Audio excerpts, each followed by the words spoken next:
During live stream now. Please hold, caller. I'm going to record as well. We've got it after the fact. And yeah, looks like we are live for this QHHT session reflections. This is the third installment, the third gathering of Tara and I to go through what came up from the session that I had. So yeah, I've been going through sequentially with the session and how it all evolved. And Tara and I both know that there's lots of really juicy stuff right at the end.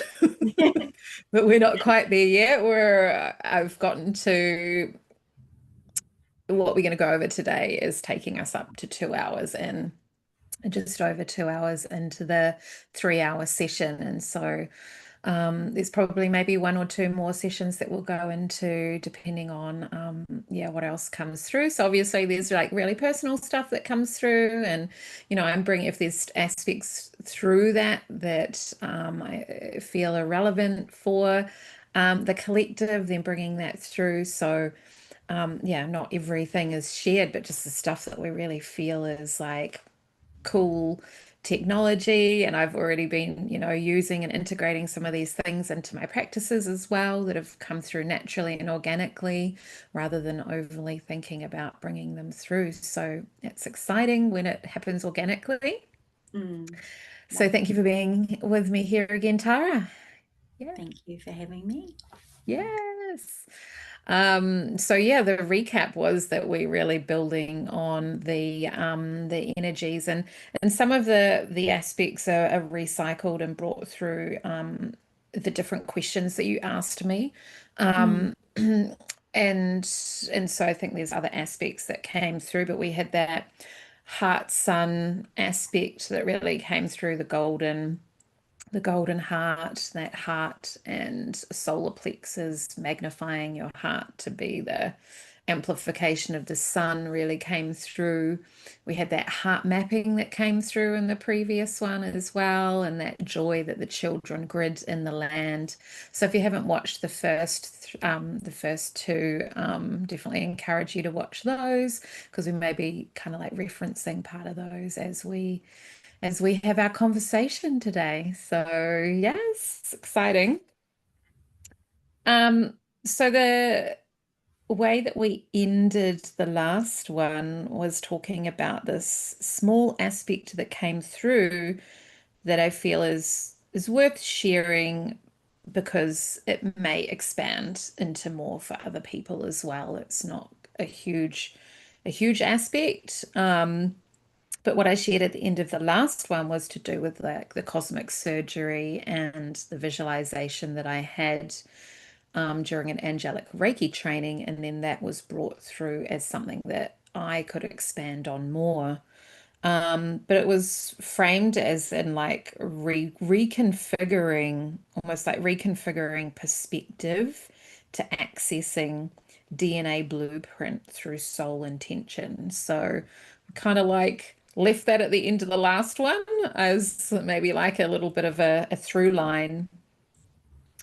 But it was about exploring how we can scan, and it was during the Reiki, how we can scan the client or even scan ourselves, excuse me, with this internal visualization.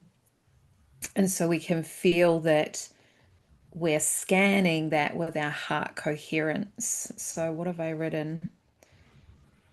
Explore more of the vision that I had with the person I was experimenting with, is what I said in the session, and feeling the connected energy with the heart coherence and the sun connected energy allows the perception of nuanced perception and amplifies the energy of the heart, so that can pick up on different things that are happening in the body.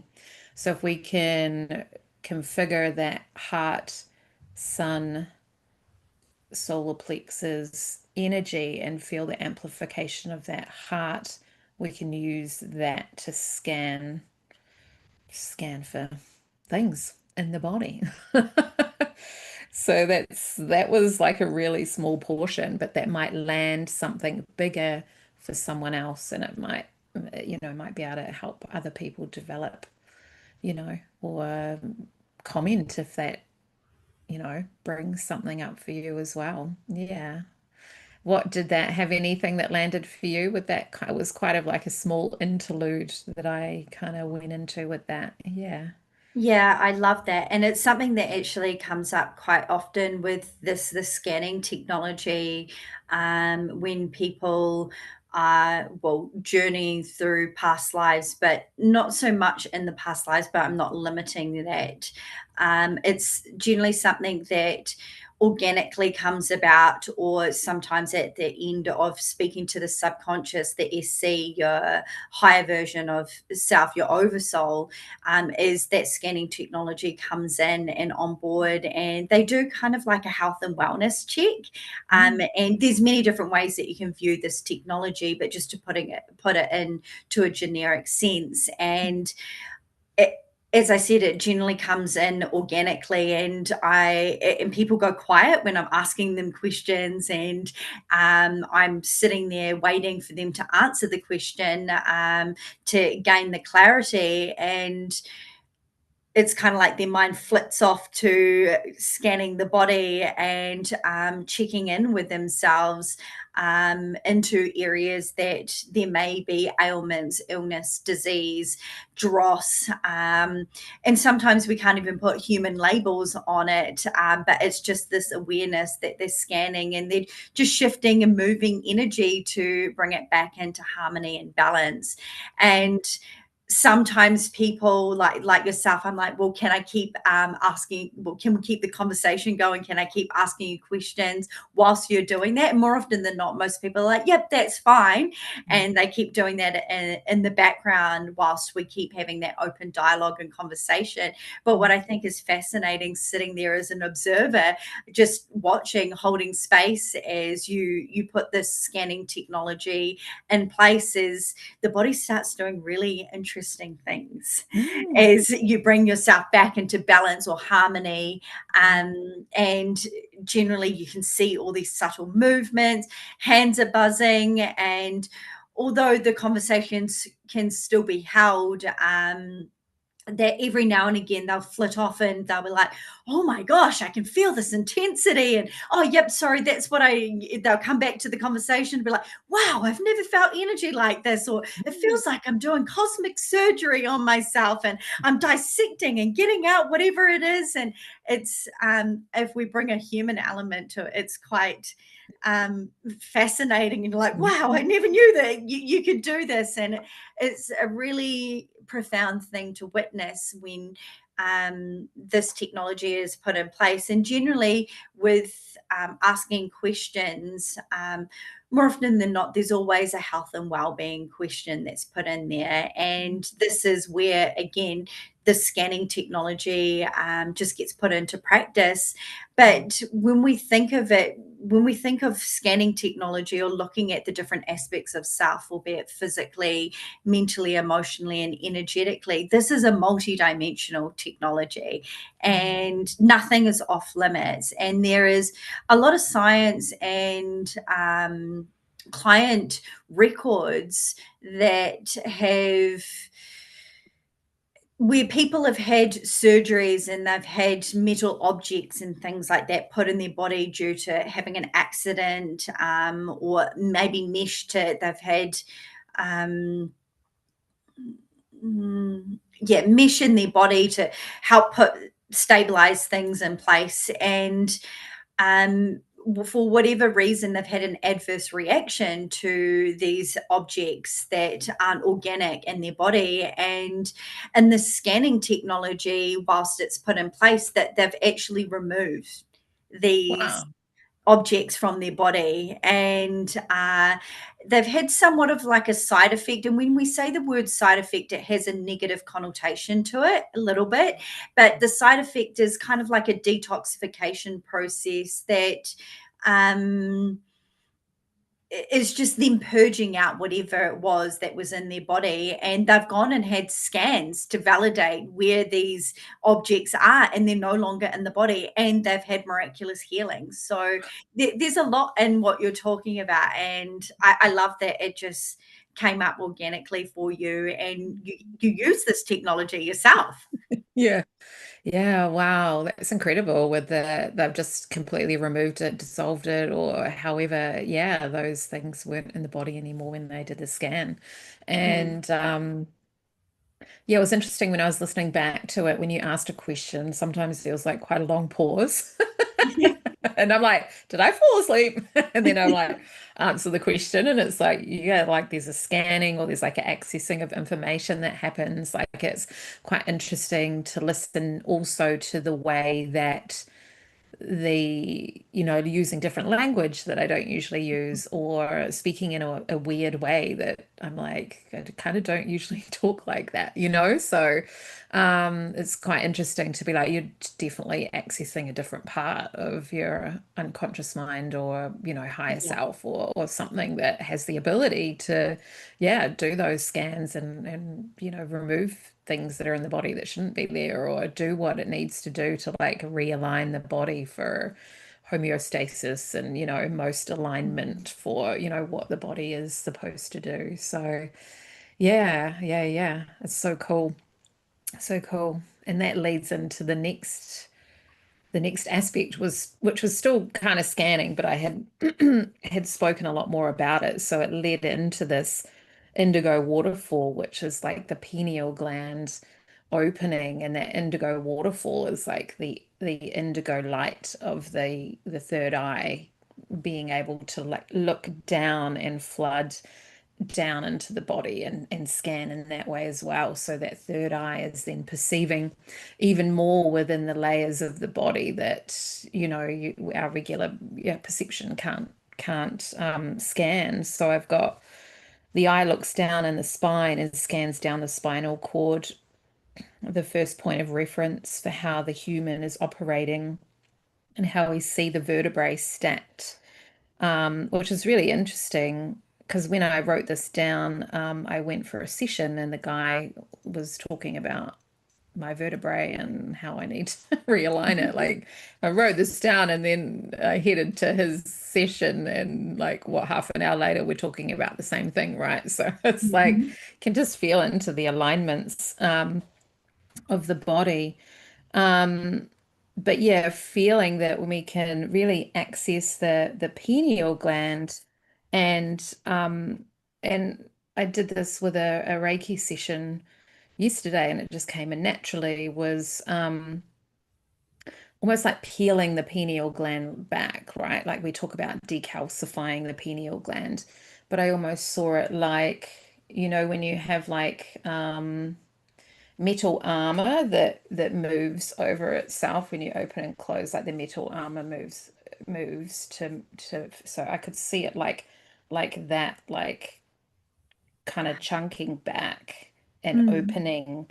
And as it opened, there was just so much more sensitivity in there for perception. Like it was like that was the shielding over this like this organic structure with all these nerve endings that could just like perceive everything, right? And so yeah, I really felt that that's a visualization or a technology that we can have when we can kind of almost like see this shield that we can kind of, we talk about opening and closing it like a portal or the aperture of a camera. But yeah, for me, when I visualized it in that way, like I could feel my access. So some visualizations and different ways of explaining things are going to land differently for different people. And that's the visualization for me that really feels like that really opens up that third eye and that perception. And then it talked about accessing like the tear ducts and these different aspects that we can then feel into the emotions through the technology of the third eye with the tear ducts and all of this information, yeah, came through, which was, yeah, really cool because during the Reiki session yesterday, I felt like I could get in and work a lot more efficiently in that area using that technology. So yeah, So that was super cool. So thank you for Yeah, I that. love that. Yeah. Yeah. And Yeah. when you were speaking about the pineal gland, and I think this also interlinked into telepathy as well. Mm. Am I Mm. remembering that correctly? Or did that come in a different part? Extra eyelids that open. I think it might be later, the telepathy aspect. Spoiler alert. um, Spoiler alert. Yeah, yeah, yeah. There's telepathy later. The calcification restricts these layers. So as we decalcify, yeah, these like I've written basal layer that refines and gets, and it's yeah, these vertical layers that kind of stack back. I could kind of see them like armor that retracts and mm, that sci-fi armor that you can just imagine just kind of like creates itself as it opens. So for your pineal gland, it's just like ripples back and opens. Yeah. Yeah. Accessing all aspects. Kundalini rising energy activates it. Accessing all aspects of the eye, the T-ducts, lids. Hmm. I think it might be later.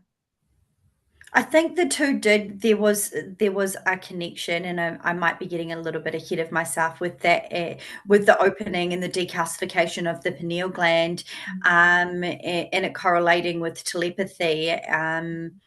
What's on my mind, and we're probably going to touch on it in a future session with you speaking into that, is when you spoke into the pineal gland. It's something that I've been deeply fascinated with when Mm. I started going down my spiritual awakening journey, and I was trying to get all the herbal remedies and all the things to detox my body and decalcify my pineal gland and open up my third eye.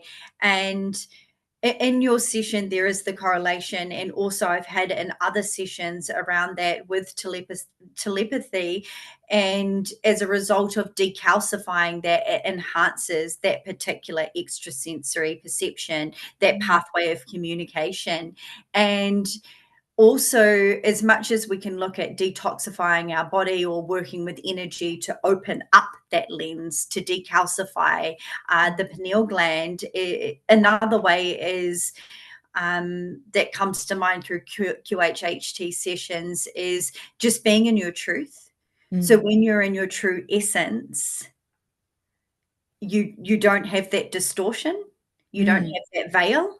Mm. So the more that you do things not out of obligation or the should haves, or you're doing something out of guilt, the more calcified your pineal gland is. Yes. So the more you're in your truth and you are leading from that heart coherence, and you're doing things, taking action from the frequency of love, that lens Mm. pops open, it decalcifies. So there's so many different ways that you can look at it, but I don't know why that stood out. And there is the correlation there. We'll get it. We'll get to it. Mm. But yeah, it just really there's something special there with the opening of the pineal gland, opening that lens, and just being in your true essence of Mm. being. Mm. Yeah, very much so, definitely. Yeah. So when I get to that, because I don't remember everything that came through as well. There's some. So when I get to that, I'll be like, ah, yes, this links back in, and I can like link the things across, the timelines of what we were talking about. But directly after that, so even though there's personal things in there, I'm still writing them down so I can see the timeline of everything of how things came up. Like I said, I wasn't writing down the questions that you asked. So yeah, that's relevant to me. So then the next thing was dropping down into our body from the pineal gland. We went into aspects of the sacral chakra. So whatever question that was to do with, there was this all of this sacral expansion that came up.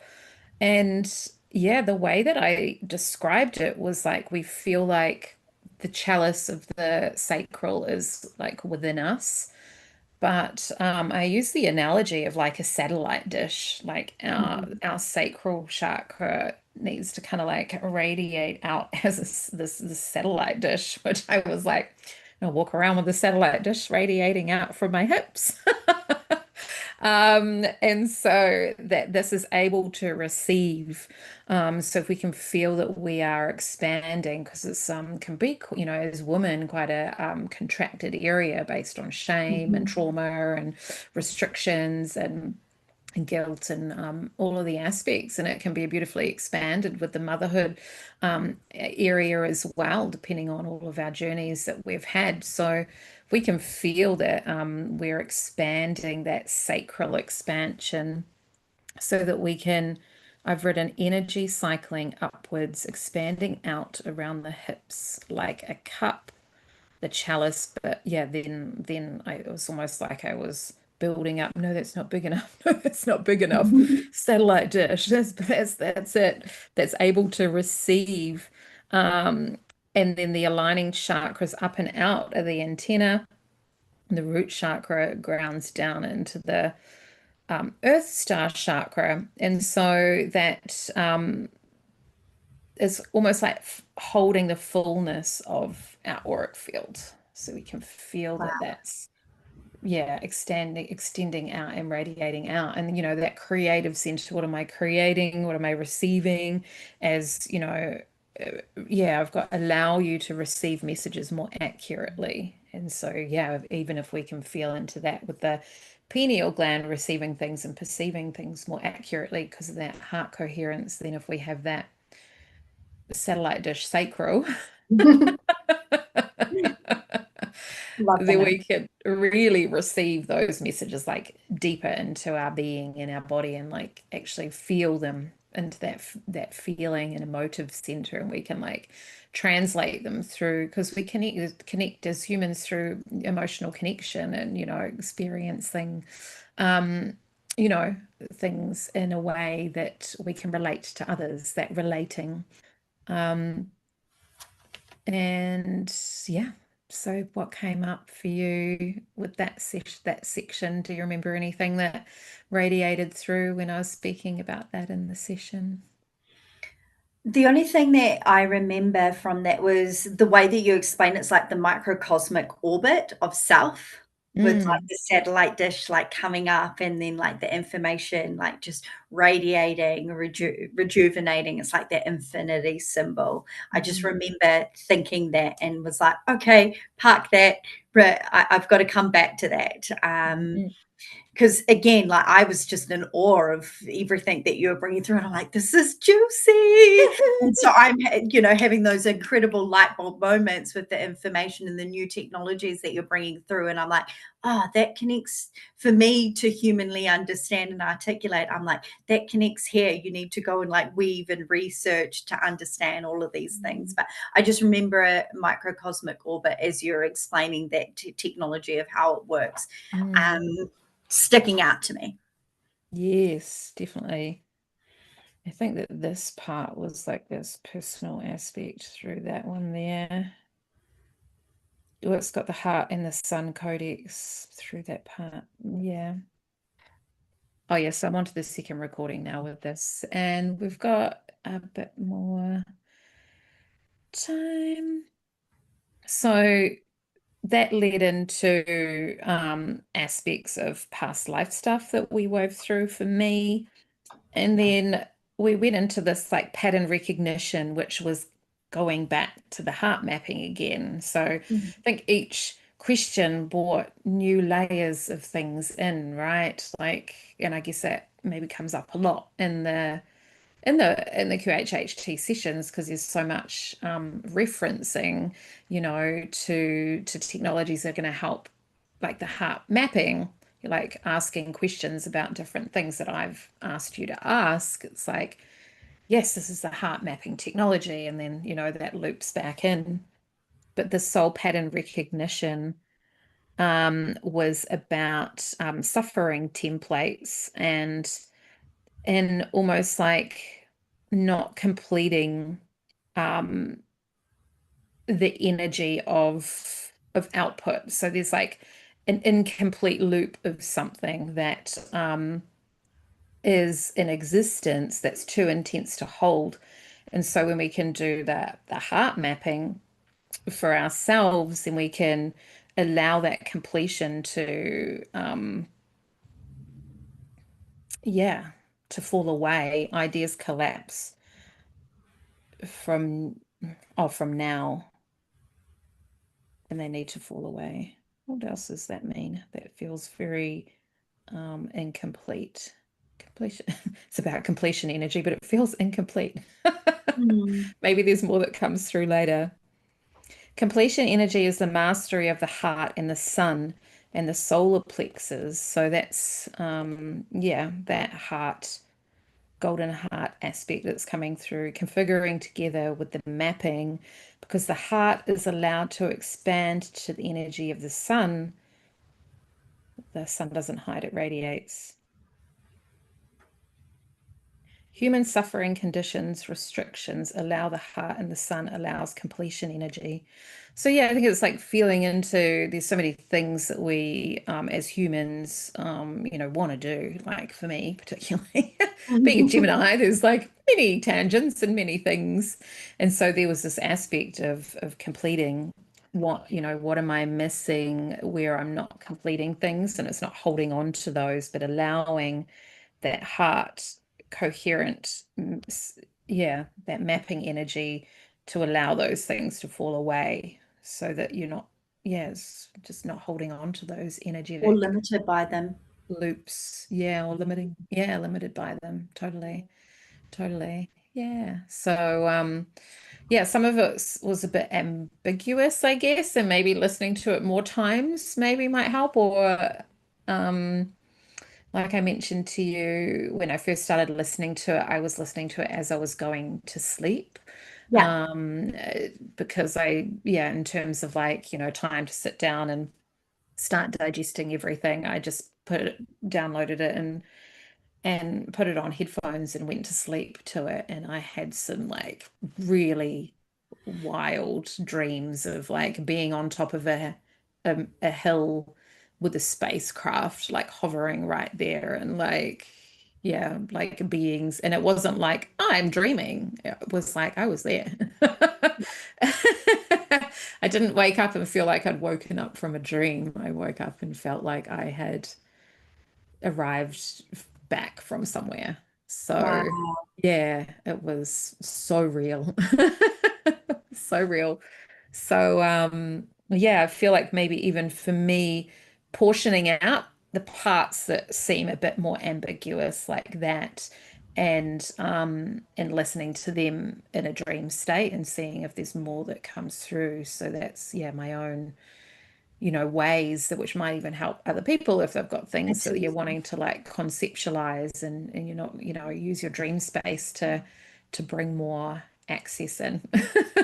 Yeah. And it's Yeah. something I do very often as well, that I remember in my beginning stages of diving deep into or going down the rabbit hole of all things underneath the spiritual umbrella.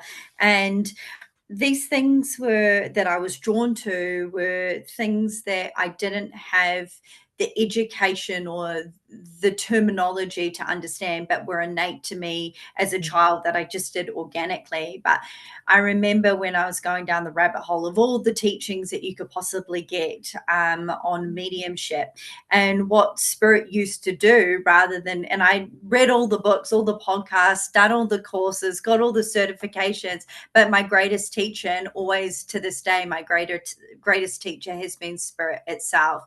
And what spirit would get me to do was to go to sleep or get into a hypnagogic state, and then I would just go into that altered state of consciousness and dream, and I wouldn't have to go through that 45-minute sleep cycle to get into that deep state of sleep. It was just like I was right there, kind of like when you're in a meditation, but I was really out of my own way, lucid dreaming, and I would get taught exactly, not somebody else's way, on how to connect with people that have passed over. And I'm not devaluing that as well. There are incredible modalities and pathways out there, but I was taught actually by my uncle who had passed over. This is how you create that link. This is how you go and work. This is how you go and bring people in to share and be of service and create healing in this way. And I will never forget that, because after I woke up from that, it was literally like a 5-minute dream. Woke up and felt revitalized. And it was like, you don't need the books. Yeah. Well, the books are helpful, and yes, they complement them, and yes, I still read books, and yes, I still go and outsource certification and courses. I'm not wiping that out entirely, but what I am trying to highlight and emphasize, just on your point, is that you can be your own greatest teacher, and by you don't need me to put you in a hypnotized state. You can go and put yourself there and go and bring forth the other layers to complement that. And it is a real thing. And I do that all the time. It's like, oh, I'm curious about this and feeling a little bit sleepy. Why not have a nap and Yes. channel through the information? And you don't even have to sleep to access the information. It's just sometimes spirit likes to get me out of my own way, out of my logical mind or questioning, and being like, but I learned it this way. It's like, no, go to Yeah. sleep, learn, there's the information, and there you are. But I Yeah. love that. So I think it'd be very useful for many people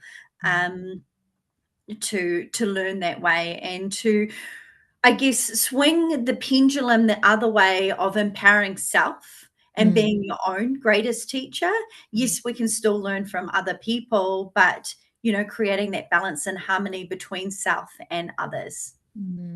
Yeah, beautiful. I love that. Yeah, I love that. And, training our dream space to be that space that we can, drop into, which is, a whole nother thing that we could talk about for Yes. ages. Mhm, mhm. Yeah, so I know that you've got to run and you've got something else for your afternoon and got things planned. So yeah, we'll leave this here with that ambiguous, and maybe I'll do the dream space thing with that section before we get back, and I might have some more to add on that for the next one. So yeah. Maybe we could add in a segment just about dreams, because obviously that is a big part of the work that you do, because it does complement what we're talking about, even though it's its own individual topic itself within Mm. itself. Yeah, exactly. But the fact that, I've really used that to start to access the information, and yeah, that yeah, will flow through. So yeah, we could do a section just on that, definitely. Yes, amazing. All right, thank you for joining me for this like quick little drop in with some other little extra bits from the QHHT session. So yeah, thank Thank you you. for being here. Mhm. All right. And yeah, just drop in the comments, anything that you want to yeah, ask Tara about QHHT sessions, or if anything came up that you I actually yeah, have something to add yeah. on that, um, really quick. I this one day this week, what even is time, thought it would be really cool, and I nearly put it out there and created the post, and then I was like, oh no, I'm going to retract that. So it's just sitting there. But what I thought would be really cool is if people had questions about anything, um, predictions of the future, where do you go when you pass over? I mean, there's a lot of information out there, and I'm just kind of getting questions out of thin air, but even building questions upon the topics that we've talked about, quantum technologies. I thought it'd be really cool if people in the comments did have a series of questions, that it could be an opportunity. And I'm not meaning to put you on the spot, Nicola, but I am kind of, or anybody else that wanted to explore this for the sole purpose of answering the questions. So having a somewhat curated, unique QHHT session, but based on the collective questions that people may have. So we can do deep dives into those certain areas Yeah. that are fascinated by people. So it's something that's on my heart. I would love to do that, especially there's so much out there and there's so many different layers. And something that is really cool, which we have I think in the first episode that we did, we kind of touched on it. As you go through the QHHT journey and you traverse through different past lives, and then you connect with the SC, which is where we've formulated questions to ask. And then I'm also applying my intuition and building pieces of information together. But sometimes, ascended masters come through, you go into the in between to the spirit side where it's a whole different energy, and nothing is off the books to ask. So the spirit side is a realm that I would like to explore um more in depth, Mm. because there's so much there. So if there are people out there that have questions, we could definitely curate them together and pre-plan to either do like a live QHHT session that's a unique one set for this specific purpose, or again, just like pre-record it and be able to transcribe the answers in whatever way we feel is the best way to share it. So putting it out there for you, Nicola, Oh, if yeah, that you sounds so wanted to do cool. something like that, just to Yeah. showcase the modality, but also create that community connection to Mm. explore the unknown Yeah. realms. Ooh, I love that. That's a beautiful way to, yeah, just continue to develop, what's coming through from the QHHT session and what we're doing with the reflection series, so that yeah, we'll build out beyond just going over what came through and just start incorporating so much more and developing on them. So yeah, I think that's a brilliant idea. So yeah, we'll work to, yeah, configure that into the next ones. Beautiful. Thank you. Amazing. All right, I'll let you go on your day. Thank you for being here. See you. Thank you Thanks. so much.